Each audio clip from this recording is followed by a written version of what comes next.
গতিকে আপোনালোকে যিমান পাৰে ভূপেন বৰা ফকৰামিবিলাক কভাৰ কৰক ৰাতি মইতো বিচাৰোঁ আপোনালোকে বিশেষভাৱে আধা ঘণ্টাৰ এটা ভূপেন বৰা শ্ব' বুলি কপিল শৰ্মা শ্ব' যেনেকৈ এইটো লগাই দিলে খুব ৰিলেক্স হ'ব মানুহখিনি তেজপুৰৰ কংগ্ৰেছৰ ভিতৰত মাংস বনোৱা নাছিলে জানো ভূপেন বৰাই আৰু তেওঁ যে কৈছে 100 দিনৰ ভিতৰত মুখ্যমন্ত্ৰী সলনি হ'ব বুলি মই আপোনালোকে লিখি লওক 100 দিনৰ ভিতৰত ভূপেন বৰা সভাপতি সলনি হ'ব কংগ্ৰেছৰ দুটা দল ইমান শক্তিশালী হৈ গ'ল এতিয়া দুটা মিলি ছুপাৰ শক্তিশালী হ'ব ইলেকশ্যনৰ পিছত কোনো আপোনাৰ আভিজাত্যৰ প্ৰতীকটো নহয় যে মই হেলিকপ্টাৰ ঘূৰিছোঁ কিন্তু বাইকবিলাক দেখি মোৰ তেনেকুৱাই লাগিছে বিজেপি শূন্য হ'ব কংগ্ৰেছে পাব আৰু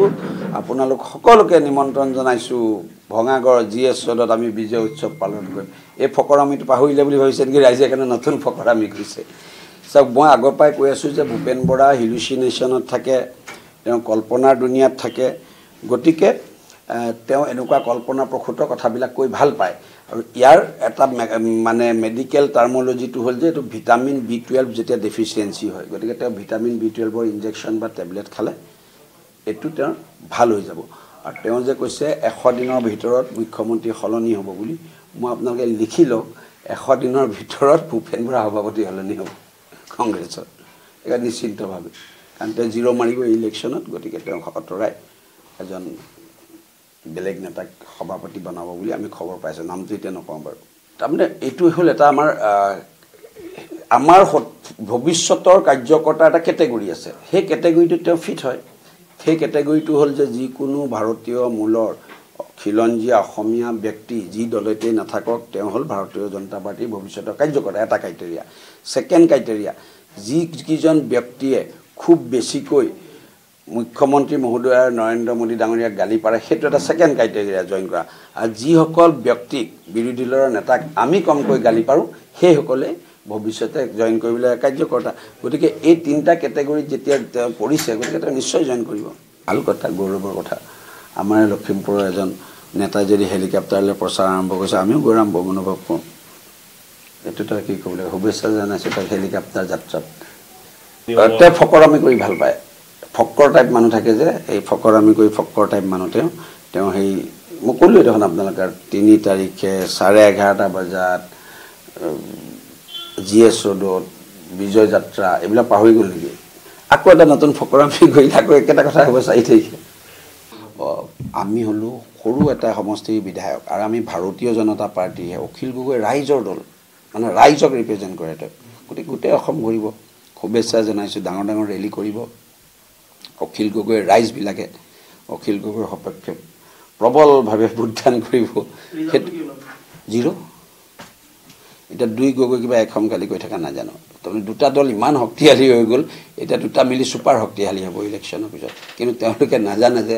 এই ডিব্ৰুগড়ৰ জনৰ দলটো ইলেকশ্যনৰ পিছত নাথাকে এক্সিষ্টে নকৰিব ফেচবুকত ইতিমধ্যে ফেচবুকত আৰু ছ'চিয়েল মিডিয়াত গৌৰৱ গগৈ জয়ী হৈ গৈছে আমি গ্ৰাউণ্ডত জয়ী হ'ম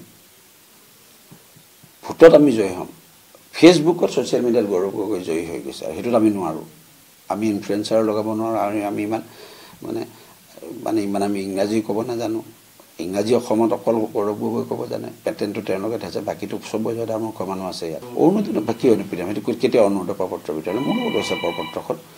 ভাৰতীয় জনতা পাৰ্টীৰ অৰ্থনৈতিক জৰীপ কংগ্ৰেছে কোনে মানা কৰিছে এখন বনাই দিলে হ'ল তাতে ক'ত চৰকাৰী প্ৰপত্ৰ এখন অৰ্থনৈতিক জৰীপ যদি সেইখিনিয়ে বুজি নাপায় আমি অৰ্থনৈতিক জৰীপ কৰিছোঁ কোন মানুহে কি আঁচনি পাই আছে কি পাবলৈ বাকী আছে তাত গৌৰৱেৰে আমি নৰেন্দ্ৰ মোদী ডাঙৰীয়া ফটো পদুম ফুলৰ ফটো হিমন্ত বিশ্ব শৰ্মাৰ ফটো কাগজখন আপোনালোকে পঢ়ি যোৱা নাই কৈ আছে অৰুণোদয় প্ৰপত্ৰ বিলাইছে অৰ্থনৈতিক জৰীপ কংগ্ৰেছে গেৰাণ্টি কাৰ্ড বিলোৱা নাছিলে নেকি কৰ্ণাটকত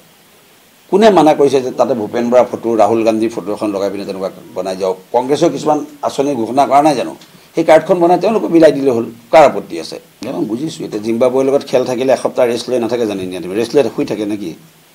যেতিয়া জিম্বাবুৱেৰ লগত খেল থাকে কেনিয়াৰ লগত ক্ৰিকেট খেল থাকে ইণ্ডিয়া টিমৰ এমাহমানৰ পৰা শুই থাকে নেকি টিমটো আমাৰ আপোনাক সেইখিনিতে ভুল এইবিলাক কৰি কৰিতো ফাট্টামি ঘূৰি কৰিতো কংগ্ৰেছ দলটো শেষ হ'ল আমাৰ কথা হ'ল প্ৰতিদ্বন্দ্বী কোন জিকা হাৰাত নাথাকোঁ এতিয়া আমি লাগি আছোঁ ইনক্ৰিজ অফ ভোট মোৰ এতিয়া কম্পিটিশ্যন হৈ আছে ওচৰৰ সমষ্টিকেইটাৰ লগত মই চবতকৈ বেছি ভোট দিব পাৰিম নে সেই কম্পিটিশ্যনটোত মই আছোঁ নহ'লে বুথে বুথে মিটিং কৰি আছোঁ আপোনালোকে দেখিছে ন বিধায়ক এজন হিচাপে মই বুথে বুথে মিটিং নকৰিলেও হ'ল পঞ্চায়ত লেভেলত কৰিলেও হ'ল মই প্ৰত্যেকটো বুথত কিয় গৈছোঁ আমি সিৰিয়াছলি লওঁ এই সিৰিয়াছলি নলোৱাৰ কাৰণে কংগ্ৰেছৰ আজি এই অৱস্থাটো হৈছে এইটো কংগ্ৰেছৰ লগত ফাইট নহয় আজিৰ দিন আমি নিজৰ লগত ফাইট হৈ আছে যে মই ওচৰৰ সমষ্টিটোত বিধানসভাটোতকৈ মই কেনেকৈ বেছি ভোট দিব পাৰিম আমাৰ লোকসভাটোৱে ডিব্ৰুগড় লোকসভাতকৈ আমি কেনেকৈ বেছি ভোট পাব পাৰিম তেজপুৰ শোণিতপুৰ লোকসভাতকৈ কেনেকৈ বেছি ভোট পাব পাৰিম আমি যোৰহাট লোকসভাতকৈ কেনেকৈ বেছি ভোট পাম সেই কম্পিটিশ্যনটোত আছে আমি এতিয়া নিজৰ মাজৰ প্ৰতিযোগিতাত আছোঁ আৰু সেইকাৰণে ইয়াতকৈও বেছি কষ্ট কৰা দেখিব কালিৰ আমি ইয়াত ৰোড শ্ব' কৰি মুখ্যমন্ত্ৰীৰে মানে আমি উৎসৱ এটা বেলেগ ধৰণে পালন কৰিম আপুনি যদি বেয়া পাইছে কৈ দিব যদি ভূপেন বৰাই বেয়া হৈছে কৈ দিব আমি অলপ কমাই দিম তেতিয়া অনুৰোধ এটা কৰিলেই হ'ল ভূপেন বৰাই যে আপোনালোকে ইমান কষ্ট নকৰিব আমিতো এনেও হাৰি আছোঁ এনেকৈ এটা যদি প্ৰেছ মিট দি দিয়ে তেতিয়া আমি অলপ শ্ল' কৰি দিম কিন্তু আমাৰ হোমৱৰ্কটো আমাৰ ৱাৰ্ম আপটো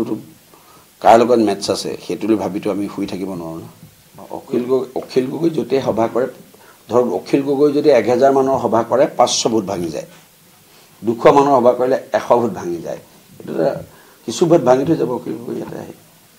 আপুনি জানে অখিল গগৈ কেনেকুৱা ধৰণৰ কথা বাৰ্তা কিমান মাৰ্জিতভাৱে কথা বতৰা কয় গতিকে মানুহে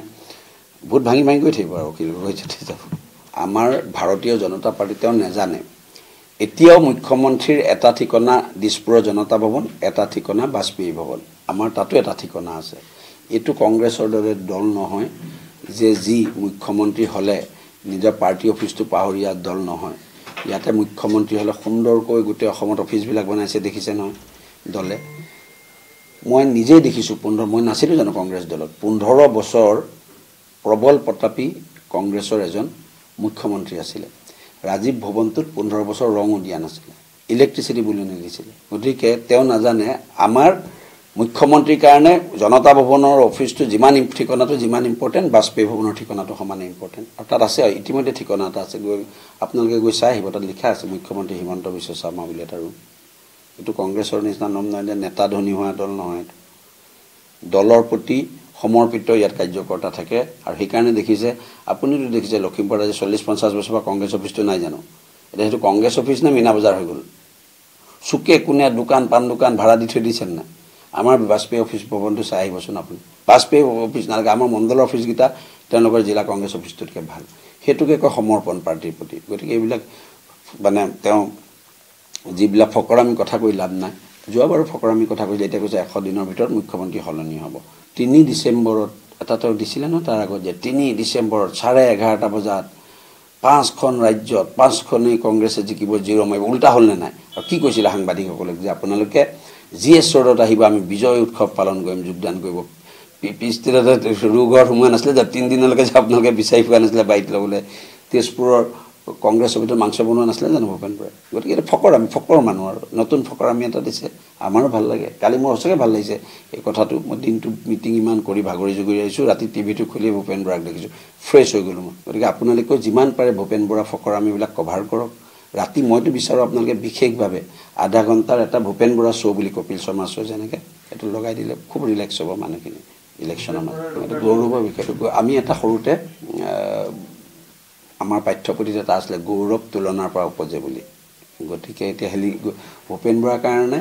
হেলিকপ্টাৰখনো গৌৰৱ গতিকে ভাল কথা আমি লখিমপুৰৰ তেওঁ এজন নেতা গতিকে হেলিকপ্টাৰলৈ কেম্পেইন কৰিছে আমি শুভেচ্ছা জানিছোঁ ভাল হৈছে আমি গৌৰৱান্বিত লখিমপুৰৰ এজন নেতাই হেলিকপ্টাৰ লৈ গতিকে কিন্তু হেলিকপ্টাৰটো কেম্পেইনিঙৰ কামত হেৰি কৰিবলৈ এইটো আৰু কোনো আপোনাৰ আভিজাত্যৰ প্ৰতীকটো নহয় যে মই হেলিকপ্টাৰ ঘূৰিছোঁ কিন্তু বাইকবিলাক দেখি মোৰ তেনেকুৱাই লাগিছে কিবা আভিজাত্যৰ প্ৰতীক হিচাপে হেলিকপ্টাৰ ব্যৱহাৰ কৰা যেন লাগিছে কেম্পেইনিঙত কম কৰা যেন লাগিছে ৰাজ্যত নিৰ্বাচনী জ্বৰ পুনৰ শাসনলৈ আহিব নেকি বিজেপি মিত্ৰজোঁট নে দেশত উত্থান ঘটিব বিৰোধী শক্তিৰ অসমৰ 14টা লোকসভা সমষ্টিৰ প্ৰতিটো আপডেট ক্ষিপ্ৰতাৰে 2024 নিৰ্বাচনৰ সৰ্ববৃহৎ কভাৰেজ টাইলাইটৰ প্ৰতিটো ইলেকশ্যন কভাৰেজ আগবঢ়াব star চিমেণ্টে powered by Data Machine.